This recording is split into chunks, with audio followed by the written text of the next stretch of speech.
Hello, I'm Adam Pacitti from Cultaholic Wrestling, and you are watching Tom Talks Rubbish. It's the place for interviews, wrestling reviews, and so much more.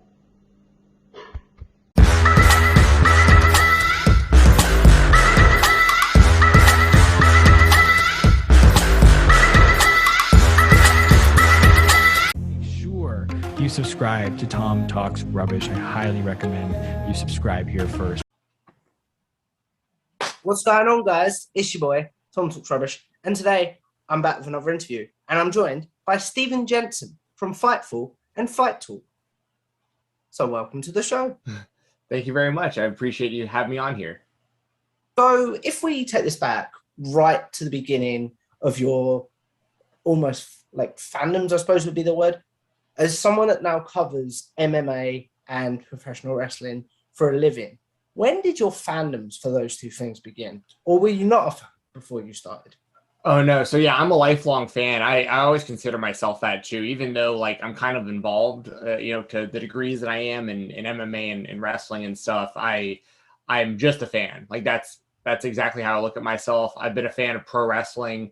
Like, the farthest back I can remember, like, remembering things would be probably around 1994. I was born in 88, so I'm 33. So I was like 6 years old probably. And the first storyline that I remember getting invested in wrestling was Hulk Hogan against the Dungeon of Doom in WCW, which is like considered to be like one of the worst storylines ever. But like as a 6-year-old kid, it drew me in.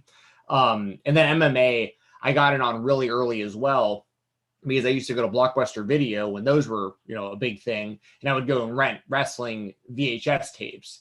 And I would go to get they'd always be months behind, but my family didn't have a way of ordering pay-per-view when I was younger. So like months after the fact, sometimes years, I would rent like a WCW pay-per-view or WWF pay-per-view, started seeing ECW stuff popping up. And then I started seeing UFC tapes also popping up with like Ken Shamrock's face and Dan Severn's face, guys that I recognized from professional wrestling. And I started getting into the UFC by watching UFC, like really early UFC VHS tapes back in like the late 90s. So yeah, I'm a lifelong fan. I'd say, damn near probably 30 years for pro wrestling and not too long after with MMA. I'm trying to think of a way to phrase this question that doesn't make it sound like condescending, but like at that age, did you know the difference between pro wrestling and MMA? Yeah, that's actually a good question. So I've always known professional wrestling was staged. From the first time I saw it, it was never anything, even at a very young age. And I could tell a lot of it had to do with, even though I didn't get an MMA until a little bit later, I was already at a young age familiar with like professional boxing a little bit, because that was super popular when I was really young, like those mega fights. So I knew what it looked like when someone really got hit, and it just never made sense to me from a super young age to see somebody with a balled up fist punching someone else in the face, and people would react totally different one way and the other. Plus, my dad made it pretty clear right off the back. He's not a wrestling fan. It's cool because like he supports the stuff I do nowadays, but growing up, he didn't like me watching it, so he's always like, from the first time I saw it, I knew it was quote unquote fake. But I really enjoyed the entertainment aspect, the larger than life characters. My first favorite wrestler was Randy Savage. So that probably says a lot about, the pageant. I like the pageantry and the colors, and then he did the elbow drop off the top rope and that kind of stuff. So yes, I was very aware of the differences from a very young age. Because you knew the differences, was it not easier to keep them separate, but like, this is pro wrestling that I watch sometimes, and this is MMA? Was it like nice to have two sort of separate things? If I want to watch real fighting, I can watch some MMA. But if I want to be invested in a story, I can watch some wrestling. Yes, and I feel the same way pretty much even today, like after all these years. They're two totally separate things, but I love when they cross over. Like when you get a guy like Brock Lesnar going into the UFC and actually winning the UFC Heavyweight Championship. When you see someone like Ronda Rousey come into professional wrestling and like kill it, in the WWE, do a great job, like way better than I think most people would have ever expected. Like the crossover with Ken Shamrock and Dan Severn, and it goes on even today with Bobby Lashley and Jack Swagger and all these guys. So like, it's cool that I love that they're two separate things, because they're like two totally different worlds that I can be like involved in, but I really, really love when they overlap. Mm-hmm. Which crossover do you prefer? Do you prefer when a wrestler goes to MMA, or do you prefer when an MMA star goes into wrestling? It's a total case-by-case basis. Because, like, for instance, I don't think, like, it just depends on who we're talking about, right? Because, and how big of a star they were in each of their kind of respective entertainments. Like, for instance, like, I don't think that there was a lot of joy that many people got out of CM Punk going into the UFC, you know, but ask you about that, actually. which I'm happy to talk about. I have a lot of opinions about that, but, you know, I think it's one of those things, like, it's super cool to see happen in the world of wrestling, like a Ronda Rousey type scenario. Like, I think it's even really cool when you get to see, like, Jorge Masvidal, like, you know, hit Jericho with his knee, you know, and, like, looks like it's gonna like, that could lead to something. I like the involvement of MMA in professional wrestling, but there's something to me about, like, how badass it is for somebody like Brock Lesnar to, like, excel at both at, like, a super high level. So I'd say that, like, if I had to choose one or the other, obviously in pro wrestling, I love the entertainment aspect of it, but I really, really respect somebody who goes from pro wrestling into mixed martial arts and can be successful in mixed martial arts, because you got to really fight people for real. You know what I mean? Yeah, definitely. And I'm not a big MMA guy, but if I was to choose my favorite, like, crossover, I think I'd agree with you. Yeah. And once again, it's a case-by-case thing. You know what I mean? Like, there's, like, for instance, I think if someone like Conor McGregor started getting into pro wrestling, like, he could be massive in that even to this day. There's certain guys I think would be really, really great in pro wrestling. But then there's one, I keep going back to Brock Lesnar, but he's just the best example of it. Like, a guy who legitimately won the UFC heavyweight championship and is, like, perennially a world champion level guy in the WWE. Like, that's so, and I understand why the WWE values him so much. I understand why he can just go in and out of the UFC the way that he does. Like, he really is, like, a once in a lifetime type guy. And I'm not even, like, this giant Brock Lesnar mark or anything like that. It's just, like, I got to call it like it is. Like, it really is cool to see guys who can do that kind of stuff. Guys like Kurt Angle, who can go from, win an Olympic gold medal legitimately and then also become so huge in pro wrestling. I think a guy like Gable Steveson, like, that could be really interesting. Like, he's a guy who just won an Olympic gold medal, and he, a guy like Henry Cejudo, who's an Olympic gold medalist but also became a double division UFC champion, who also does a whole lot of trash talking and might want to go into pro wrestling one day, and he's been seen on AEW TV next to Mike Tyson and stuff. So I think there's a lot of opportunity for a lot of different crossover. Do you think, because I'm trying to figure out, again, how to phrase this without sounding disparaging. Sure. But, like, because wrestlers are maybe not perceived as tough as they were a few years ago, do you think we'll see less of wrestlers going into MMA?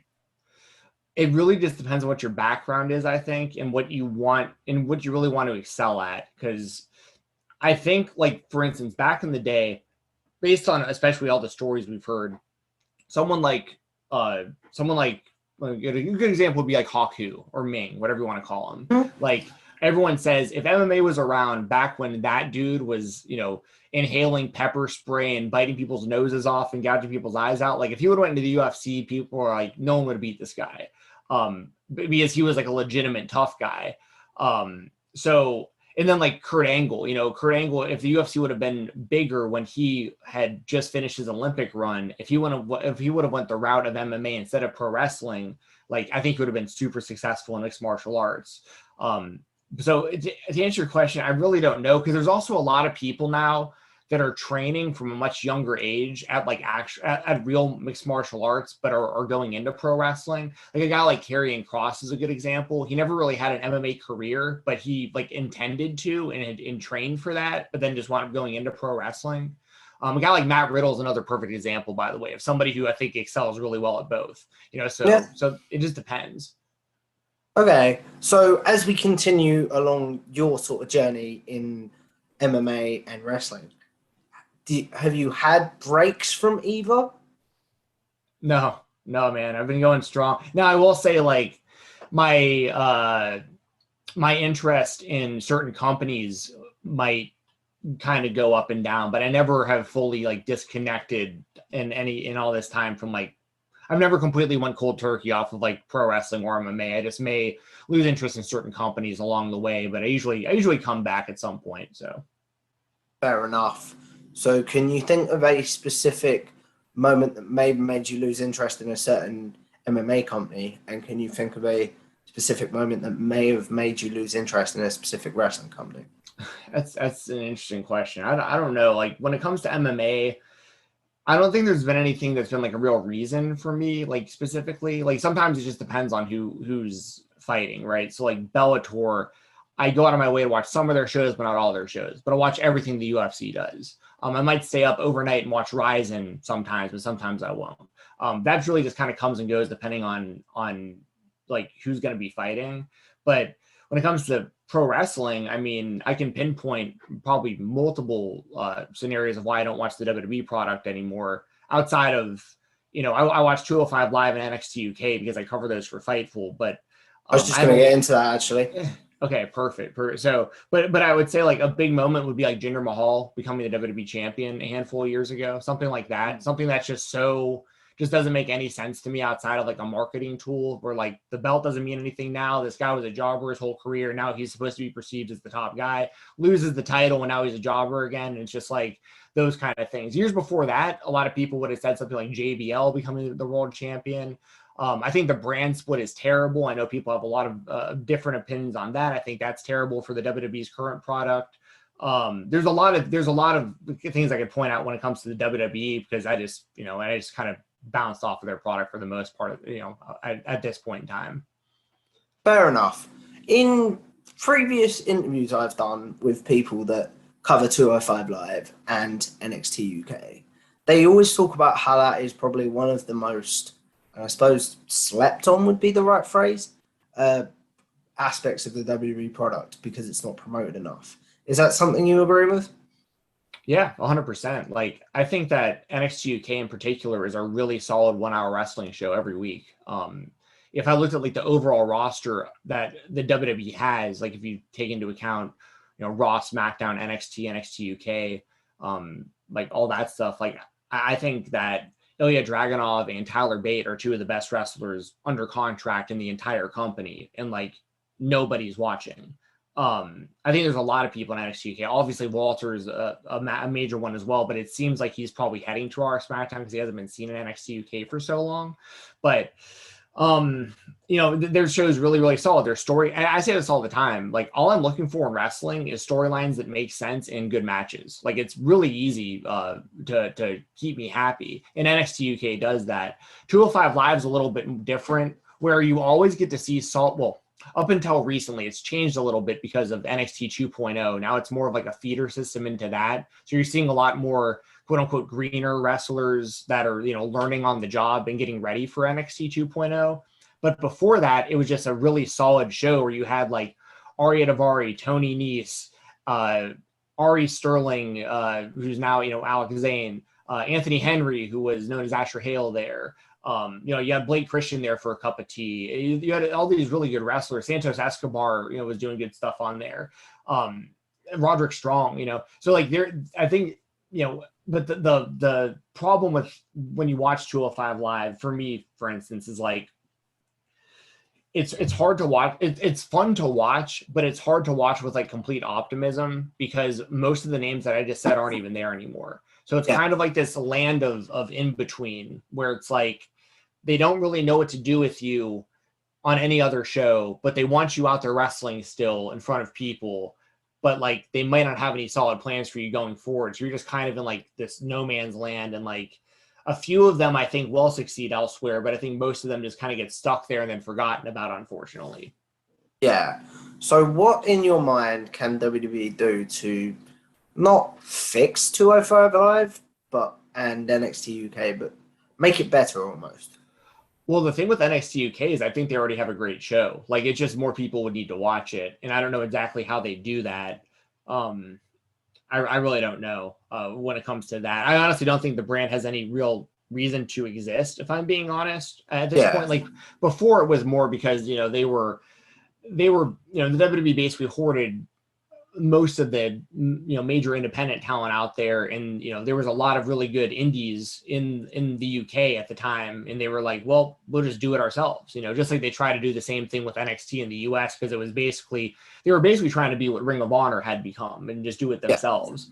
So when it comes to NXT UK, it would just be more exposure, or somehow getting it, like, not that they would do this, but kind of how they used to have like 205 Lives, like segments on Raw. If you did that with like some NXT UK talent to try to get people to watch NXT UK, like maybe. When it comes to 205 Live, honestly, at this point, I think it's just, like I said before, it's just a complete developmental tool. And it's like most of the people that are there going forward, I think are going to be mainly trained from the PC. Not really, none of them, most of them probably won't have like an independent career going into it. And you're going to see them literally learning on the job. And if the WWE likes what they're seeing, they'll probably move them to NXT. But I don't see 205 Live being anything more than that. And I'd imagine they're going to change the cruise. I mean, they're already in the process of changing the Cruiserweight Championship to where like you don't have to be 205 or under. They'll probably rename the show. Like they were going to do that Evolve show. Actually. Yeah. Like they were going to do that Evolve show that they filmed and everything too. And like, I think it'll be something kind of similar to that to a degree. Fair enough. So you mentioned Fightful there, that you cover NXT UK and 205 Live for Fightful. But if we take this back a little bit further, what was your first, I can't think of the word, foray into the like reviewing business sort of thing when it comes to MMA and wrestling? So I think the first thing I did before anything else was when I started my podcast, Fight Talk, because that was in like 2016. If you go back farther than that, actually in college, I had a radio show that I rarely ever talk about because it's so long ago, but I was on the college radio station. It was called 91.9 The Buzz, WVGS, Statesboro, Georgia, which is like, for anybody who knows the US or the South, it's near Savannah, Georgia. Would be kind of like the most well-known kind of area near where I went to college. And I had a 1-hour show live on the college radio station called the Big and Nasty MMA Show. And I just basically gave predictions and reviews of UFC shows every week. And I had a live telephone there where people could call in and like give their predictions and stuff. And it was really cool because like this was 2000 and somewhere between 2006 and 2010 is when I started doing it. So this was like pretty fresh off of like the hype of the Ultimate Fighter, Forrest Griffin and Stephen Bonner, and Chuck Liddell was like the big star, and George St. Pierre was on the rise, and so on and so forth, Anderson Silva. And so it was cool because I didn't know that anybody really even cared that much about MMA, and I would get callers, and it was like, this is awesome. Then like the next thing I know, like I'm in class, and I'm a really reserved guy in person. Like I keep to myself. I'm pretty shy. And like in class, I wasn't ever like, trying to get attention or anything. And I remember plugging your show almost. What's that? Or plug in your show in class. Like I would never even want people even knowing. It would be embarrassing for me for someone to know. Like when I'm in front of a screen or behind a microphone, it's just different for whatever reason. But in person, I'm a lot more reserved than people would probably think. I'm the same. Yeah. I think a lot of us are, to be honest. And I remember like some random people, because I was a sport management major, so I was always around people that were into sports. Yeah, so there were some people that listened to the show in class, and like they'd be like, "Oh man, I heard you talking about the UFC, like that's badass." Or they'd be like, "Were you in there when like y'all were playing this or that song?" Because I did a little bit of disc jockeying as well, like while I was working for that radio station. So I kind of just made some random friends like through my shows and stuff. And then I went out to the real world after college and worked retail and management and all this sales and all this stuff, and had to get a real job, quote unquote. Yeah, the real. But I basically like, so I'd say between like 2010 and like 2016, I really didn't do anything that was like related to this. I was just a fan. And then like Fight Talk, the podcast I started up, and that that snowballed into various things like writing for different outlets and working for MMA on Point, which is like a big YouTube channel, and like doing a whole bunch of different stuff. And Fightful happened along the way as well. Hi. I was watching to do some research for this, an interview you did with a very good friend of mine, Anthony, from the Anthony podcast. Yeah, great guy. He's a great guy. Like, my channel wouldn't be where it is today without him. I'll say that for a fact. And in that you said, I can't think where I was going with that now. In that you said basically, my brain is not working. It's really annoying me. I'll come back to that in a minute. But like, in that you were basically saying how you like being a jack of all trades for Fightful. Yeah. Like, you can cover MMA, but you can also cover wrestling at the same time. Did you go into Fightful to do that, or was it something that you went in to do wrestling first, and then Sean was like, "Oh, we've got an MMA thing. Do you want to cover that?" Yeah. So I'm trying to remember exactly. I could be a little bit off on this, but I think I'm right. So at some point along the way, I think I was already with MMA On Point, because I was with them for like 2.5 years or so. And while How I was did you come for them while we're there? just through social media. Like I just happened to see their channel when they were like really, really small, like less than like 10,000 subscribers. And I was tweeting about it because I was just watching the videos, and I was already doing my podcast for a few years. So at least I had some sort of reference point to like who I was that I could send them. And as well as like I was writing for Daily DDT at the time for Fansided. So I had like a little bit of work that I had like started to put together. And the guy who runs MMA On Point just happened to live, of all places in the world, he lived like 40-minute drive from me in Tennessee when I was living in Nashville. So like it just worked out really well. And I was just really kind of good at social media, back then or whatever. So like I got their attention, and they needed a social media guy, and that became the social media stuff, which became video editor and writer and like a whole bunch of different stuff I did for them. So, but yeah, so at some point I got on with them, and then Sean, if I remember correctly, Sean needed a guest for, I think the first time I went on Fightful was like Darren Till versus Tyron Woodley, their welterweight title fight years ago. I definitely did the review with Sean for that. And then it was like, he knew I was also into wrestling, probably through Twitter.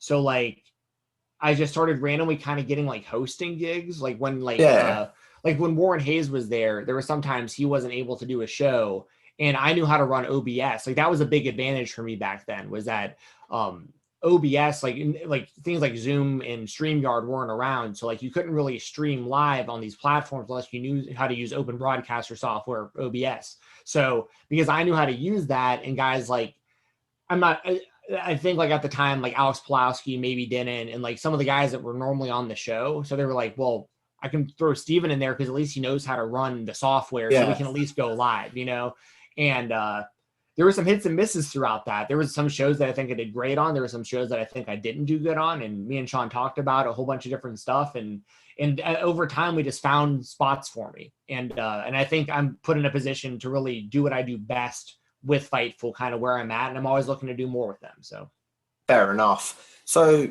the original question I had before I had my brain fart moment was on that interview with Anthony, you said that the current purpose of either the Fight Talk podcast or the Fight Talk YouTube channel is to upload stuff from either the podcast or the YouTube channel. I can't remember which way around it was currently. So what was the initial premise behind Fight Talk? Okay, so yeah, so when I first started the Fight Talk podcast, it was an audio only show, and it was literally only because at that point, like 2016 or whatever, there was a lot more people that were into MMA that were also like friends with me on Facebook or texting me and stuff. And a lot of people started asking me about fights, and I was kind of caught myself answering the same questions kind of over and over amongst like my friend group. And I was like, you know what? Like, I'm just going to do like I just went on my phone on the voice memos, and I was just like, I'm just going to record all my predictions for this next show, whatever it was. And I'm just going to send it to them. And they were all kind of like, dude, this is great. Like, why don't you do a podcast? And I was like, I don't know how to, but like, I might be able to figure it out. I had a friend who was doing a podcast back then, and he kind of showed me how to like upload and whatnot. And that's how it started. It was initially just a way to get like my thoughts out there so I didn't have to keep answering the same questions all the time. And then I was like, damn, you know, I might be able to interview some fighters or something, or some wrestlers. Like, I wonder like if I could, like, I'll give it a shot. So I just started direct messaging just anyone that I'd ever known on Twitter, that not known, but is known of on Twitter. Basically what I do to get interviews now. 100%. That's what I think you got to do, you know? And I landed some really good ones really early. Like, I interviewed Mickey Gall before he fought CM Punk. That was one of the first interviews I ever did on there. And like, he Which retweeted Punk it. fight was that? Was that his debut? It was his debut, CM Punk's debut fight. Yeah. So there was a lot of people talking about that. Mickey Gall retweeted it and stuff. And it was just something where like people started kind of listening. I got Boss Rutan on there super early, UFC Hall of Famer, one of the best fighters ever. And he came on my show for like an hour. And like, I mean, it was like, and then I also, around that time, I interviewed Scotty Riggs, who I was a huge fan of in WCW as a part of the American Males tag team with Buff Bagwell. And me and this dude, we talked for over 3 hours. And I was like, I can't believe I'm talking to these guys on the phone right now. And it was such a primitive setup that I literally had one iPhone and an old iPhone. I don't have anything else I can really show you, but I would literally take what you mean. Yeah, I would call them on the phone, and then I would pick up the recording on the voice memos of my other phone. I just like put them next to each other because I didn't know how to like record conversations and stuff at the time. So like it was a total DIY, just figuring it out kind of thing. And then over time, the show just kind of evolved more into like an independent wrestling based type show. And that's kind of where it's at now. A lot of indie wrestling. I do a weekly MMA show with my buddy John Mosley.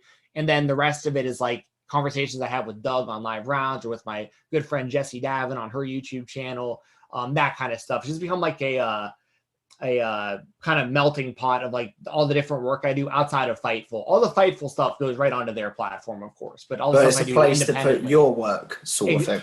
Exactly. And then also, you know, I try to direct people to the video editing work I do, because I work for, you know, multiple YouTube channels, and that's like MMA related videos. And I'm going to be doing more video editing for Fightful soon. We got some pretty cool ideas for some series that me and Sean are working on and stuff. So like, it's all kind of about just kind of almost like a self-sustaining type thing, where it's like, you can go on my Twitter, you can see what I'm up to. If you like this, you might like this also, but I'm also doing this over here. And like, just, you know, try to get content out there that people enjoy, you know?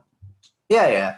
As someone that it keeps you, you stay involved with both wrestling and MMA. Is it hard to maintain that fandom sometimes? Or do you just sit back and think like, I'm so lucky to do this for a living? Well, that's definitely something I've never, ever like taken for granted. And I'm not going to lie, man, there's been times over the last few years, and even right now, especially with, you know, the pandemic and everything, like I've worked some part-time jobs along the way, you know, just doing what I had to do to make ends meet. Because it's not always, I mean, being an independent contractor, you know, your money can vary a lot. Like some months are really good months, some months, you know, are lower, you know? So sometimes I've got to do some other work, but it's because I'm so grateful that like I can do, like, I remember the feeling I got the first time I got paid to write about wrestling. Like I stared at that check out of my envelope for like an hour. I was like, I can't believe somebody just paid me to write about wrestling. Like this is unreal, you know? And I've never forgotten that. So I'm super, super fortunate, because I know there's a ton of people that would want to be doing what I'm doing, especially for a platform like Fightful. And but in all honesty, it just depends on what I'm watching. You know, like 99.9% of the stuff that I watch, or that I'm supposed to watch, I should say, like the stuff that I'm going to be talking about on Fightful and stuff, it's almost always stuff I would be watching anyways. That's quite a nice segue, actually. Because at this point in the interview, I would normally ask, what is your consumption of wrestling for your job? And then what would be your consumption if it wasn't your job, essentially? Yeah, so I would say, and here's the thing, I don't cover AEW for Fightful, like per se, here and there a little bit, but that's my favorite. I'm okay with being biased and saying it. Like that's my favorite wrestling company. Me too. For sure. And so like I watch AEW, I watch Dynamite, I watch Rampage, I usually watch Elevation and Dark. Like I'm a AEW fan through and through, and I don't really get paid to watch the show, but I'm just a fan, so I keep watching it. Honestly, I think 205 Live is great. I think for the most part, like we've said, I think NXT UK is solid. I think MLW is always a solid show. I cover that. I think the National Wrestling Alliance, that's probably the hardest one. That one's very hit or miss depending on who's on the show. And their booking philosophy and their storytelling and the way that they shoot their shows is very, very old school. But it is something different. I really liked Ring of Honor while I was around. Don't know what the future looks like. You may know by the time this goes out. I will say that. Okay, cool. So, I'm trying to think of what else I review on a weekly basis that I'm leaving out. I mean, obviously there's a ton of stuff on like independentwrestling.tv. Use code Fight Talk, by the way, anyone who's going to jump over there.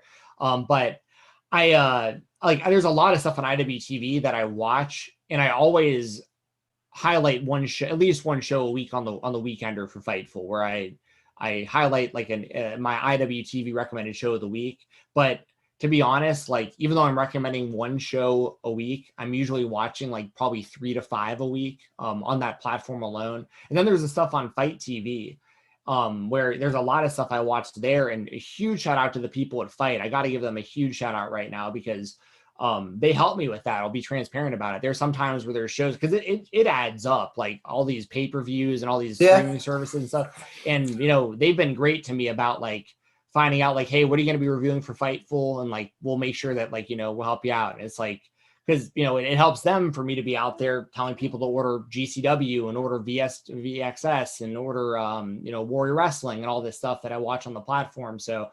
I'd say this, I watch way more wrestling on a weekly basis than I even have to for my job at Fightful because I'm such a fan. Fair enough. Do you want, and this might sound a bit backhanded, but do you want that fandom to go away and it to become a job? Or do you want to stay almost that, like, if 5-year-old Stephen could see me doing this, he'd be so happy?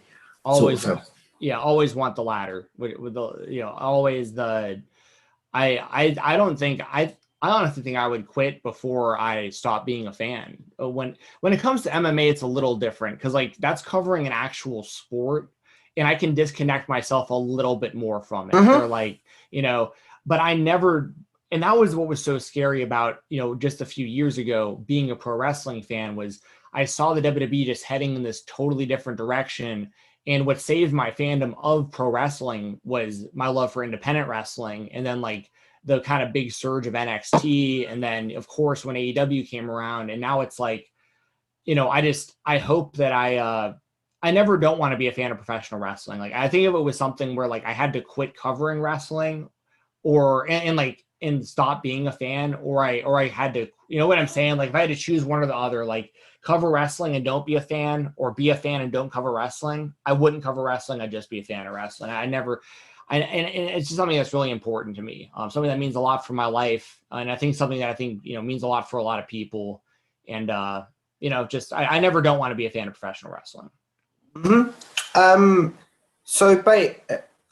Let me start that one again. Basically, you spoke about there sometimes having to cover it for Fightful, sometimes not. AEW I'm talking about. But like, do you know in advance that you'll have to cover it?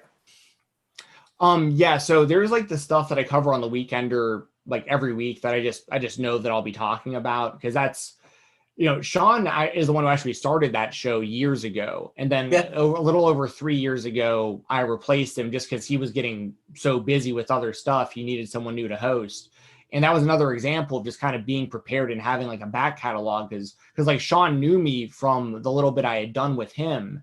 But like I sent him, audio of some of my podcasts to be like, hey, I can do a 1 hour show on Select. I could jump in for you. Like I could be the person that, if you're looking for someone, and it worked out. So I know it's really just on me, depending on what I'm going to cover on the Weekender each week. But then there's certain stuff like, for instance, Terminus is coming to Atlanta, Georgia on January 16th. That's that show that Jonathan Gresham and Baron Black are putting on. And I was going to go anyways, but Sean hit me up and was like, hey, like, if you want to go there, we'll take care of you. Just, send us the stuff from the show. So like, they know what's, I basically going to help kind of report what's going on. Correspondent there. almost. What's that? Oh yeah, like a correspondent. Yeah. I was kind of that for AEW when they were in Atlanta a couple weeks ago, but I was really more so of like a mole, I would say. Like I was just in the crowd just sending Jeremy Lambert all the spoilers for Dark and for Rampage. But because if the spoilers are going to get out regardless, I might as well be the one to make their job easy and send them reliable information. So occasionally I'll get hit up and they'll ask me if I want to, do something kind of out of my wheelhouse or something different. But yeah, you always know going into it. They have a really good system going on there at Fightful, where I think most of the people there kind of know their roles of like kind of what their thing is that they review or kind of what people are looking for out of like the audience that listens. Like Alex Pulowski is like, he's supposed to be enraged when he's doing his show because like, he's sour graps, like he's angry. I'm like a pretty laid back, like, hey, I don't watch the WWE anymore, but like, let me tell you about everything else going on outside the WWE. Yeah. You know what I mean? So something interesting you brought up a lot during this interview is not watching WWE, but having what I would call a near encyclopedic knowledge of the outside world of wrestling, like independent and AEW, Ring of Honor, etc. Because your brain isn't as bogged down with the amount of content that WWE puts out, do you think it's easier to remember and watch all the outside content? Honestly, and this is going to sound crazy, but no, because it doesn't affect it at all. Like, because Raw, like Raw being on Mondays doesn't get in the way of me watching anything else in wrestling. SmackDown being on its time slot on Fridays, I always forget that it's on because there's usually something on IWTV on at the same time, and then Rampage is after. But like, if the WWE had a product that I enjoyed, I'd watch it too. I watch NXT occasionally. So it's in all honesty, like. It's a double-edged sword, right? Because it's like, would I maybe watch less of certain things if I was also watching the WWE? Because then we're talking watching hours upon hours every day of the week. Yeah, that was the point I was making. Yeah, but be honest, like I love wrestling so much that like I would watch wrestling for hours every night of the week if all the companies were, giving me a product that I really liked. Okay. What do you do on them days that you're like, because I'm sure we all have them, as wrestling fans, where you're like, I've watched so much wrestling this week, I don't want to watch any more wrestling. How do you power through almost? Just kind of what we were talking about before, just like not forgetting how awesome it is that I get to like cover this stuff. Like, I mean, because also you got to keep in mind, man, like I've worked 9 to 5 jobs. I've been people's managers and boss. I've run multiple. I've done a lot of stuff in high pressure, jobs that I made a lot more money at than I do now, but I was super unhappy doing for year after year after year. So anytime I have a thought like that, where it's like, oh man, I don't know if I want to watch this show or that show, but it's like, dude, shut up. Like you wake up whenever you want to pretty much every day, walk into your own home office. You're surrounded by wrestling action figures and autographs. And like my living room is right there. I got, TVs I can watch. My brother comes and hangs out when he's got breaks on work and stuff. I mean, like I have it very, very, very good. For the most part, there's little things here and there, but like, I mean, dude, yeah, that's really where my head's at, is like, for me to complain about having to watch wrestling, that'd be like telling you like you said before, like 5-year-old Steven would be like, dude, who have you become? Like, you don't want to watch wrestling and get paid to talk about it? Like, you're crazy. So. Okay. Like, this has gone a lot quicker than I thought it, like, than tonight has gone normally. I'll put it that way. Like, and we've been going nearly 40 minutes, my friend. Yeah. Awesome. Good deal. As we continue sort of in your Fightful journey, how much MMA are you watching nowadays? So I watch less than I did when I was with MMA On Point, because like I had to watch everything. I did their live tweeting for everything from the first prelim fight through the main event and all this stuff. And I will say I got pretty burned out on mixed martial arts in the time that I was with that company. I will watch every single pay-per-view. I'll watch most of the prelims for those pay-per-views, and I'll at the very least watch the main event and usually the co-main event of the fight nights. But I don't watch every single fight every single weekend anymore. But I don't miss any of the big ones, especially because I do that for Fightful too. Fightful Fight Night, all the big UFC shows, all the big boxing shows. I'm there live on youtube.com/Fightful. So yeah, I don't miss anything that I feel like is significant. But I still, depends on who's fighting. Like if there's kind of a weaker card, like the other week there was a card where Misha Tate main evented, and like I was interested to see her, but not so much of the rest of the card. But then this next weekend, like the main event was Rob Font and Jose Aldo, and I watched most of that card because I was like really hyped for the main event. I just kind of stuck around, so it just depends. But I don't miss anything big. How different is your watching process for MMA when you have to review it to your watching process for wrestling when you have to review it? I'm trying to think of the best way to say this.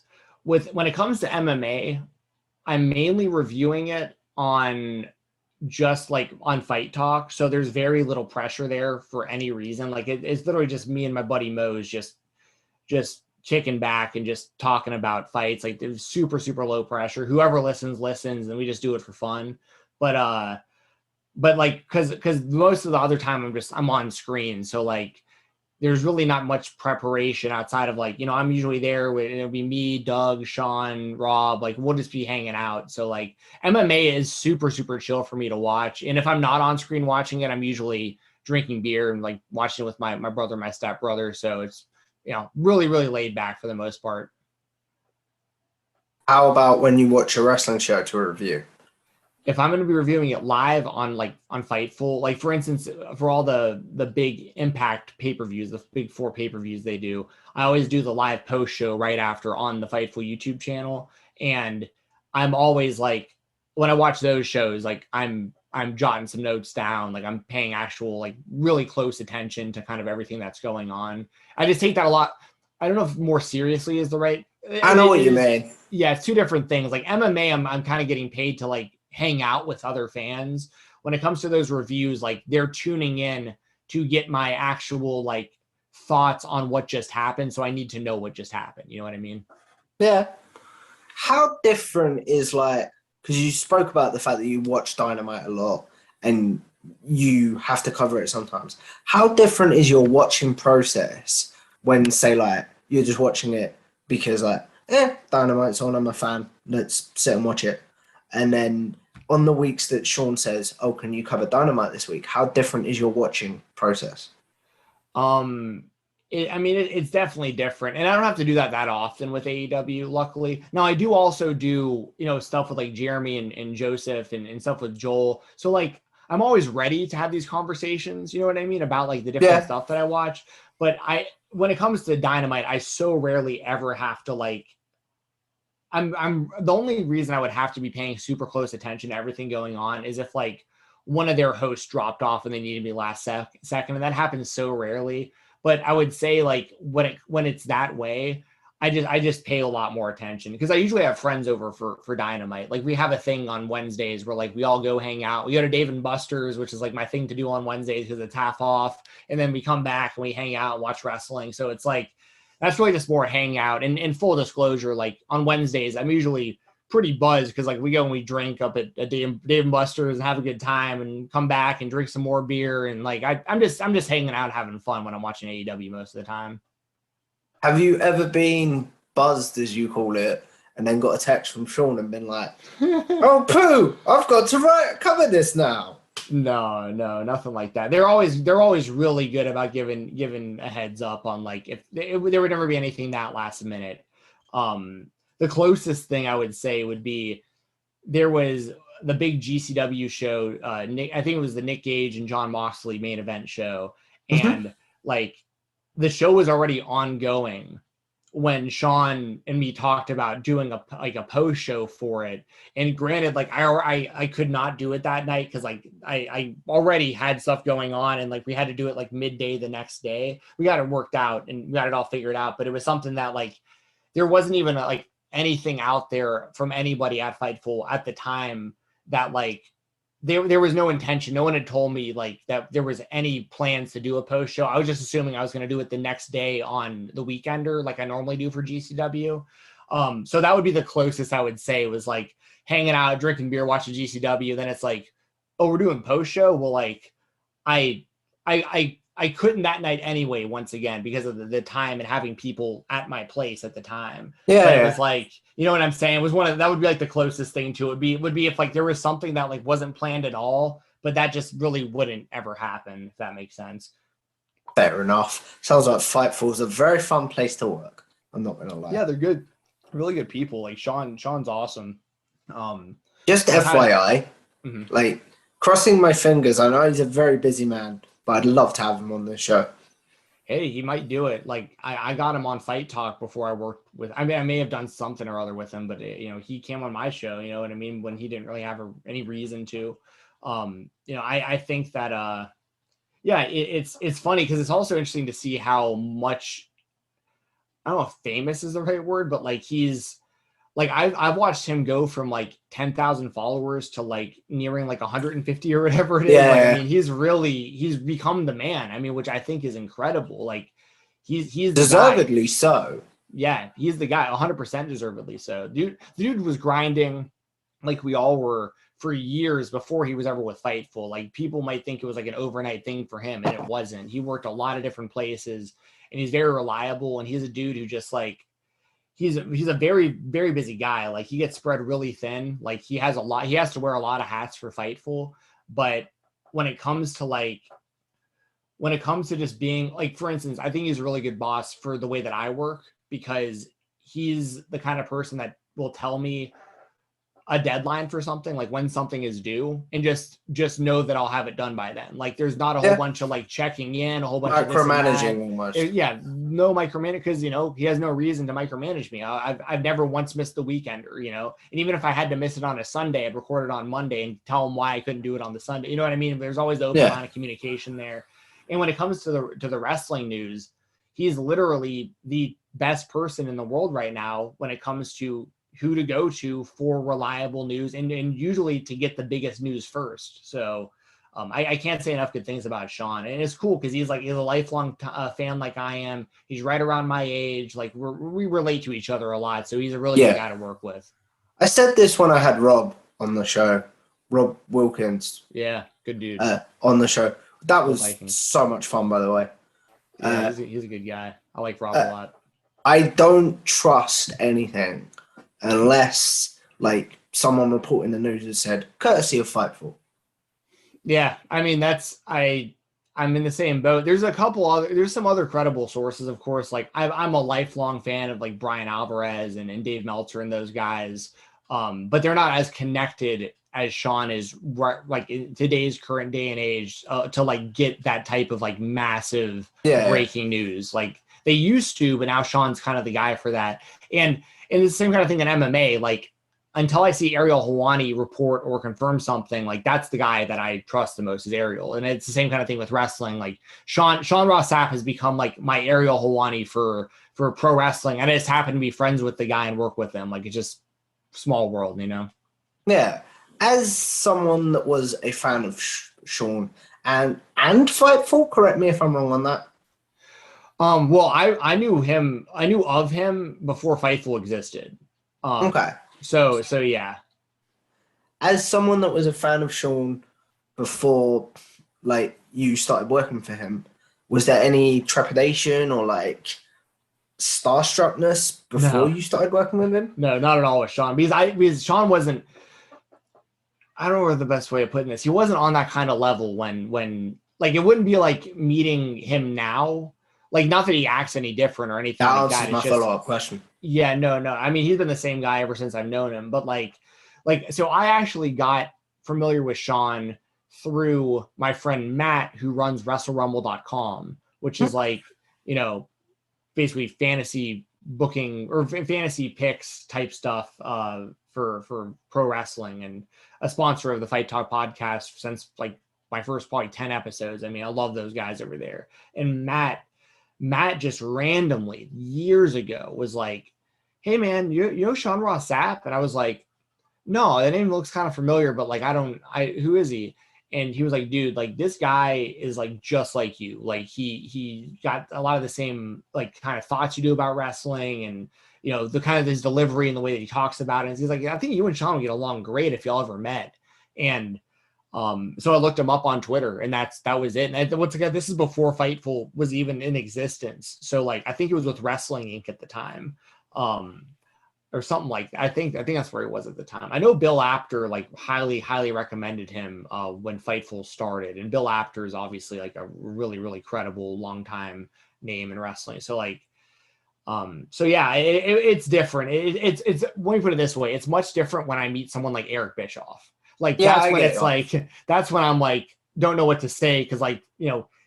6-year-old, 8-year-old me is like, dude, this is Eric Bischoff from the NWO you're talking to right now. Like this, like my head's going 1,000 miles a minute in my mind because I'm like, I can't believe I'm talking to this guy I was a fan of as a kid. Yeah, I totally understand. I personally, if he ever does agree to do my show, I'm going to need 5 minutes before I hit the record button to calm down. But that's just me because like he's quite big now, as you said. And you're friends with a guy. Do you know what I mean? Yeah. I was actually just reading a message from him on Twitter just now. He just DM'd me about something. So the timing just happened to be perfect that we're talking about Sean, and I just got a message from him. So maybe we said his name too many times. It's like one of them, you know, them horror films where they come through the mirror. Yes, exactly. But no, he's a good dude, and he's a guy that I think he has a lot of pressure for a lot of reasons, because not only does his reporting have to be accurate because that's who everyone's looking towards for answers on big stuff. He has to deal with a lot of people who have a lot of opinions about him online. The one thing I wish he was better at, and this isn't me critiquing the dude or anything, he can do him, and I think he's the man, like I said, and I consider him a good friend of mine, but I wish he didn't engage so much on Twitter with trolls.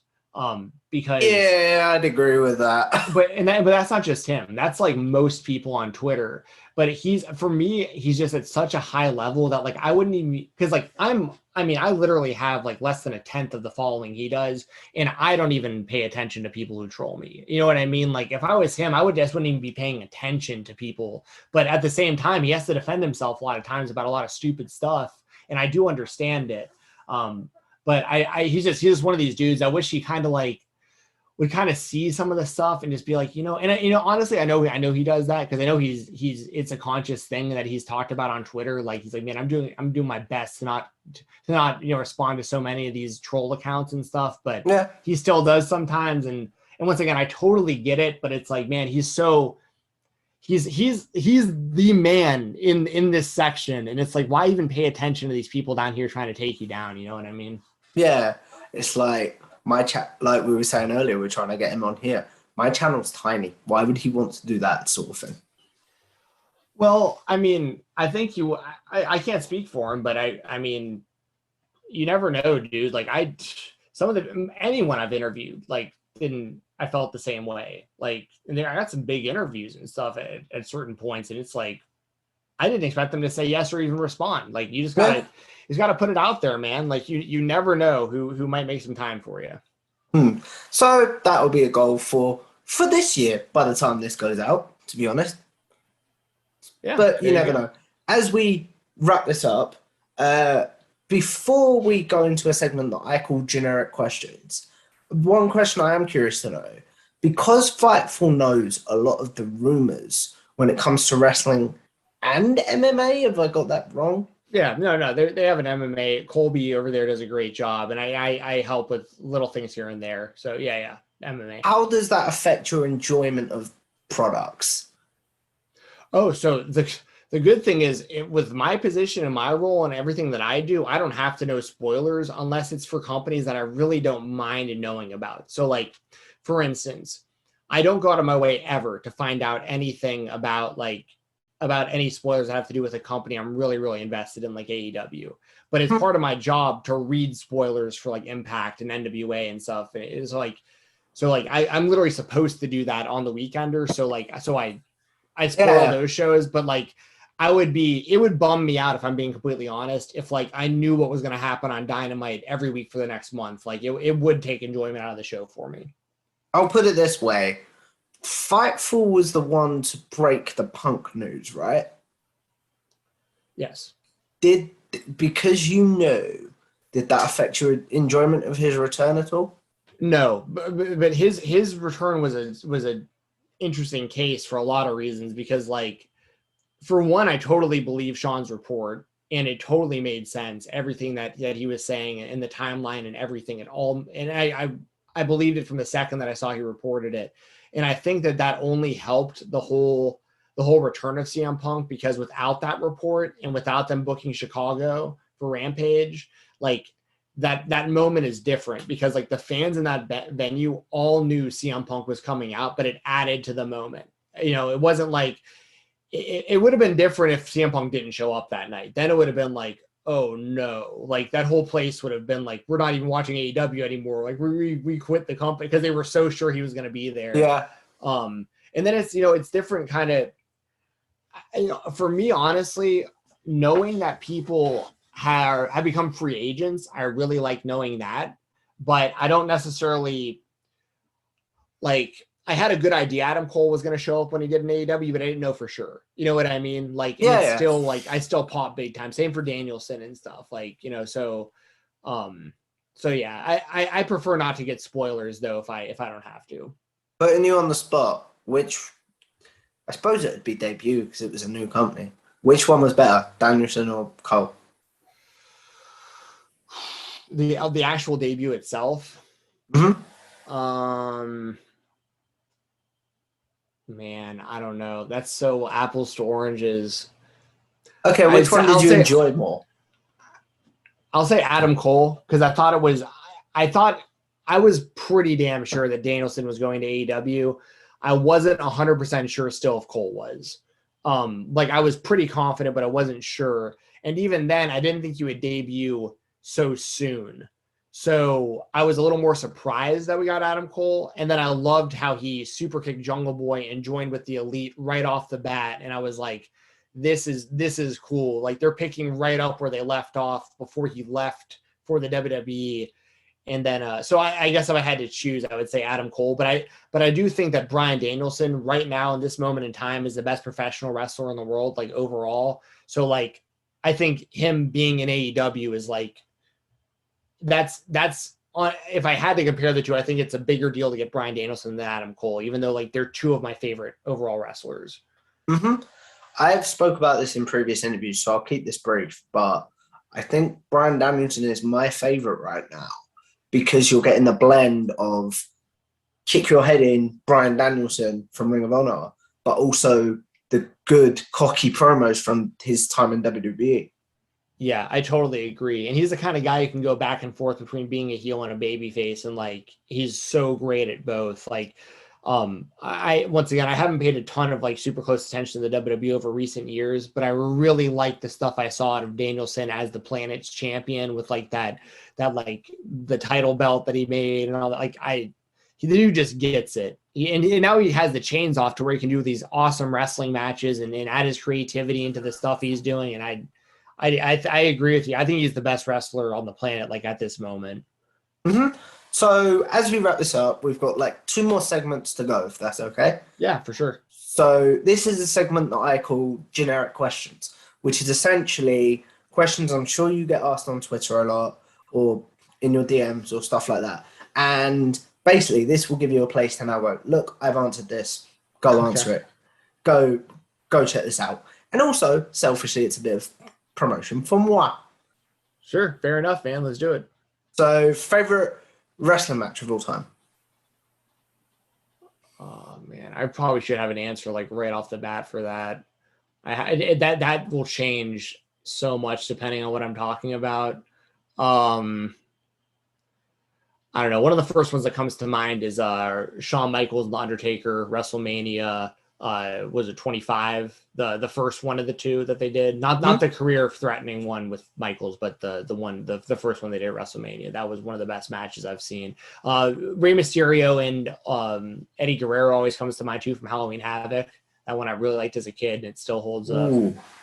Yeah, those are the two that I guess kind of like default to like right away. Favorite? We'll do generic wrestling questions first, then we'll do some generic MMA ones. Favorite pay-per-view of all time? Oh man, I'm really bad about that kind of stuff. Like remembering what happened on which exact show. I will say one of the best shows I've ever attended live was, and this always sticks out, it was NXT TakeOver in New Orleans, the one where they had the North American Championship ladder match in the opener. Roderick Strong turned and became a part of Undisputed Era, and Ciampa and Gargano was the main event. That was probably the best show I've ever gone to live. And you left out, and this isn't me nitpicking, but you left out a very good women's match on that card as well. Who Shayna and Ember. Oh yeah, that was great too. I The mean, one where Shayna's doing this on the ring post. Yeah, I can't do it in my wheelchair, but you know what I mean. And that was Alistair and Andrade also on that show, I think. So like that card was stacked. And that was also the debut on screen for Ricochet and EC3, I think, at the time for NXT. And someone else, but we're not going to go into that right now. Well, yeah, of course. Some I purposely left a couple names out of sorry stuff. Yeah. Where was I? Favorite superstar of all time? Chris Jericho. Favorite superstar currently? Bryan Danielson. Favorite theme song in wrestling, currently and of all time? Currently, AJ Gray. It's Waka Flocka's "Oh Let's Do It." I love that. If we're talking stuff like on TV that like more people may kind of be aware of, currently probably Judas for Jericho, and all time probably the NWO theme song. Fair enough. I didn't know what that was till I started playing a video game. I can't remember what it was though. With the NWO theme song? Yeah. It's just like that. I got into wrestling because of video games, so it was like I could hear the NWO theme, and it was like, I've never heard this because I'm not a WCW kid, but yeah, that's beside the point. Sure. Favorite. What's the word? Actually, we'll do some MMA ones now. Favorite fight of all time?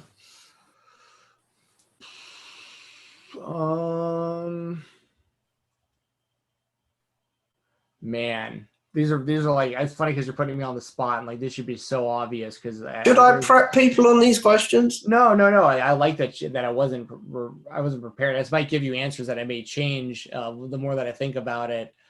But favorite fight of all time. I'll tell you what, there's one fight that always sticks out. It was only 1 round long, but it was the best round, I think, in the history of MMA. That was Nick Diaz versus Paul Daley. It happened on Strikeforce years ago, and Nick Diaz won. Favorite MMA, is it card when you talk about MMA of all time? Yeah, I wouldn't be able to. I'm once again, that's the same kind of thing with UFC, with like wrestling pay-per-views and stuff. It's just hard for me to remember what happened on what show. So, but UFC 100 always sticks out though. There was multiple title fights. Brock was the main event. George St. Pierre defended his title on that show. Bisping got knocked out by Dan Henderson in that one iconically. So maybe UFC 100. Oh, that's 200. I'm thinking of the one where he came back. 200 was Brock and Mark Hunt. The one where he's came back and he's been in WWE for a while. And I just remember like 4 or so weeks before SummerSlam, if I remember correctly, there just being a Brock Lesnar advertisement for UFC, and I was like, I'm sorry, what now? yeah. Even the people like Joe Rogan on commentary for the UFC, like they played a hype video. Yeah, and Rogan, it was like, wait, is this real? Like, this is actually happening? Like, they didn't even know. So, speaking of hype packages, that was a question I missed out in generic wrestling questions. Favorite hype package of all time? Austin versus The Rock, WrestleMania 17, My Way by Limp Bizkit. That is such a common answer, but okay. That's the one. I mean, that's the best. That's the best that they've ever. That was when wrestling was at its most popular it's ever been. Those were the 2 biggest stars in wrestling at the time. 2 of the biggest stars of all time. And Limp Bizkit was massive back then. And like I still like Limp Bizkit. Like a lot of people give me hell for it, but like it was the perfect for like the year 2001. Like that whole thing was done perfect. Fair enough. And then as we wrap this up, I obviously want to say thank you to Stephen for coming on. Yeah, thanks for having me, man. I really appreciate it. But the question I always end on is, with YouTube, with podcasting, even with social media, we're all gonna live forever in some sort of ways, aren't we? Unless the Earth decides to go. Yeah. So what is one video or podcast that you're like, don't go back and watch or listen to that? I've grown a lot since then. And then what is one that you're like, if you really want to know my body of work, make sure you go check that one out? I'd say don't go back and listen. Now, if people hear this, they'll go back and listen. I would say don't go back and listen to my interview with Patrick Cote, UFC fighter. It was a long time ago. My internet was out, and I had to do it all over the phone without any like access to like fight records or Wikipedia. And I froze up a few times. I remember I might have edited it out maybe pretty well, but like I got lost a few times that interview because I couldn't look up things as we were talking that I needed to look up. So the one that I would say is probably my proudest interview that I'd say to go check out would probably be episode 200 of Fight Talk. I interviewed Ariel Helwani, who I mentioned earlier is like, I consider the top of the top when it comes to MMA journalism all time. And it was just really cool to get him on the show because I'm such a fan. He just means so. If it wasn't for guys like him, I would have never even attempted my own podcast or anything. But like overall, like I'd probably say that. But I'm trying to think if there's anything else. Where was the one that you don't want people to watch from? Was that from Fight Talk as well? Yeah, that was from Fight Talk as well. I'm trying to think. There's some stuff like I edited and wrote for MMA On Point that I'm really proud of, and same for All Things MMA. So like those YouTube channels. I should have asked you about writing as well. Yeah, feel free. What do you want to know? Like I say, just very similar to watching and stuff. What is something that you're like, don't go back and read that? Maybe you made a grammatical mistake or the report has changed since then. And then what is one that you're like, that is an article I sit back and I'm really proud of? So I have something I'm really proud of that hasn't been made public yet, but like I when's it going public? It's going public in January, I believe. Yeah, where it'll be out by then. Yeah. Okay. Cool. So it'll be in Fightful magazine. I just think that's cool to be in that magazine. I did a long article on the independent run of Matt Cardona from the time he's left the WWE up until just a few weeks ago. So I'm really proud of that. I can't wait for people to read it, and I think it'll be really cool to get that magazine myself and see it in there. As far as writing, there are some. I'd say probably my favorite thing I've ever written that like people can really check out, and it has millions of views as well. So like a lot of people have gotten a chance to check it out. Would be a video I wrote for MMA On Point. It was the sorest losers in MMA history. I thought that was just a really, really well done video. I'm really proud of that one. There's a lot of videos though that I'm really proud of for those different outlets and stuff. As far as stuff that I wouldn't want someone to read, I'm not really embarrassed about any of my writing, I guess, but like there were some articles that I wrote for Fansided that just didn't like age well.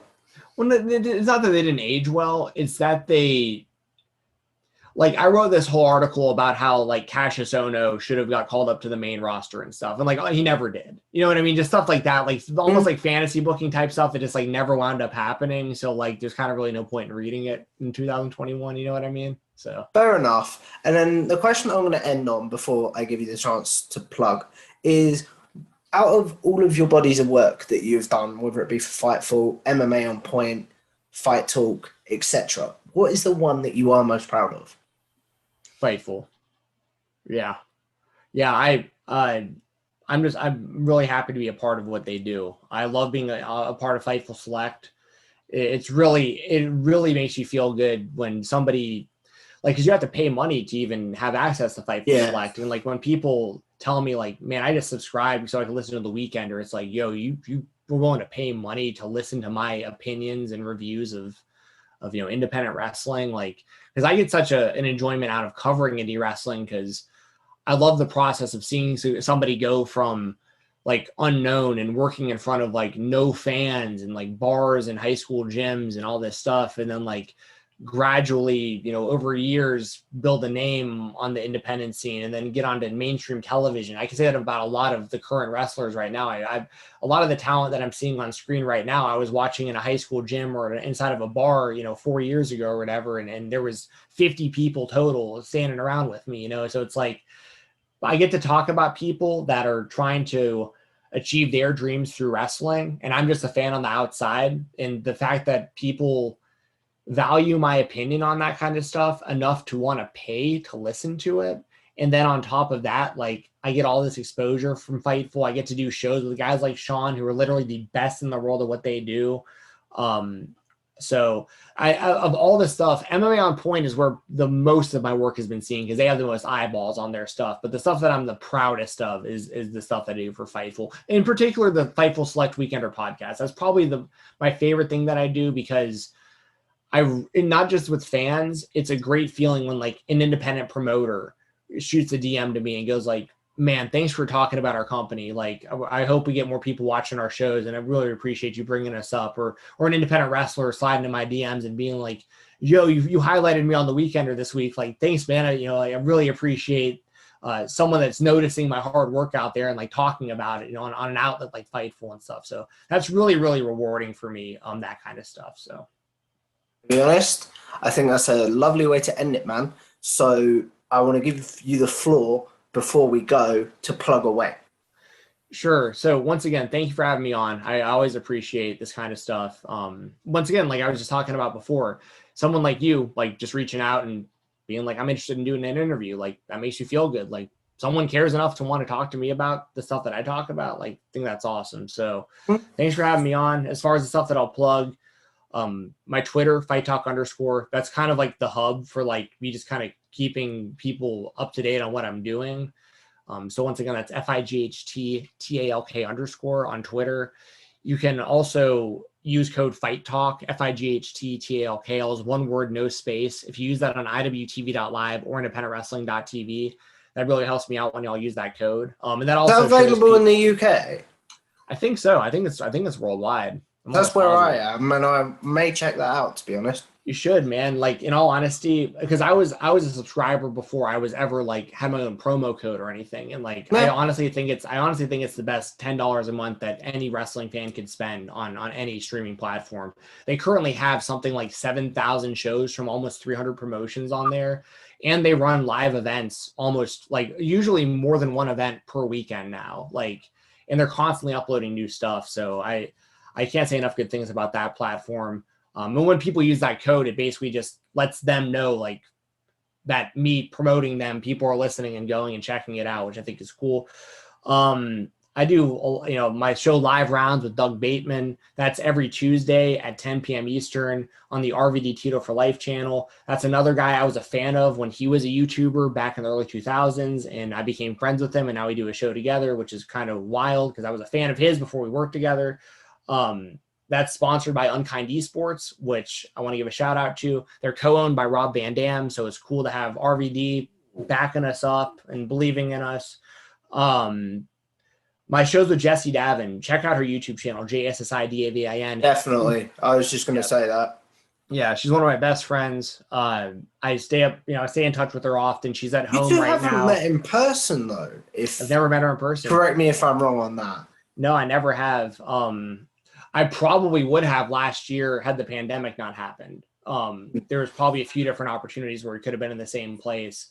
And then, of course, as things are starting to get kind of more normal, she's, winds up in the hospital fighting for her life. And, she's back home now. And I know the support that she got was just out of this world. Like, I know that Cody and Brandy sent her like to her room, her hospital room. They sent her balloons and like a get well package. Ow. And Tony Khan direct messaged her this whole like, you're going to beat this thing. You're part of the AEW family. I mean, like they're all these wrestlers and fans and stuff.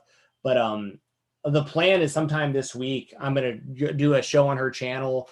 I'm hoping to do it with her because she's home now, but she's still getting things worked out with like, you know, because she needs special care still from home. So I'll say we'll know by the time this goes out because this isn't airing for a couple of months at time of recording. Yeah, no worries. So by that time, you probably already have had a chance to check it out. But if you haven't, check out her YouTube channel. We're going to try to raise some money for her and her family because those bills are not cheap, what she's been going through.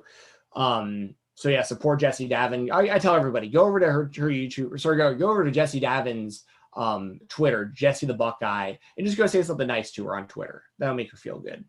Yeah. And Degrassi dudes every Friday. That has nothing to do with pro wrestling or MMA, but me and SP3, we do a show talking about one of our favorite kind of teen dramas from back in the day, and that's going to evolve into us talking about a whole bunch of just trashy television. So if y'all want to check that out, that's on my Twitch channel, twitch.tv/fighttalk_. Check out Fightful Gaming. That's every Thursday. Myself and Joel Pearl, we usually play Mario Kart on the Nintendo Switch, and people can come in and play with us. We let live viewers come in and play tournaments with us. It's a lot of fun. Man, I don't want to keep rambling, but like the Fightful Distraction channel every Tuesday, me, Joe Holbert, Jeremy Lambert, and Rob O'Neill.